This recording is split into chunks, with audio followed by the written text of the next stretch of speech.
just use dirt, you ask? So you guys want me to just use dirt to try to remove grease and grime. Well, I'm headed over to my forklift, which has never let me down for finding some nasty grease and grime. So here we go. Now that I'm covered up, let's go see if we can find some dirt in the backyard. And lo and behold, it was not that hard to find. So I'm gonna rub some dirt on my hands, and well, dirt does work really, really well at absorbing grease and grime. My hands are still dirty, but hey, you guys have a really good point. Use dirt. Well, hey, you know what? We actually thought of that and we put it in the product. Dirt works phenomenal at absorbing all types of grease and grime. And we put it in our soap. Look, all these videos, world's first dirt-infused soap.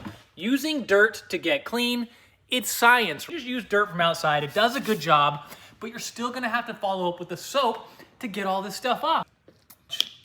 And see if we can get the remainder of all this off.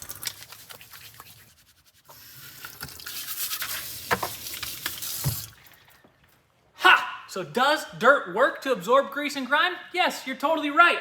But don't go grabbing random dirt outside like I did. Use our stuff. It's safe to use on your entire body, and you're sure to not grab a random pile of dog shit when you put your hands in it.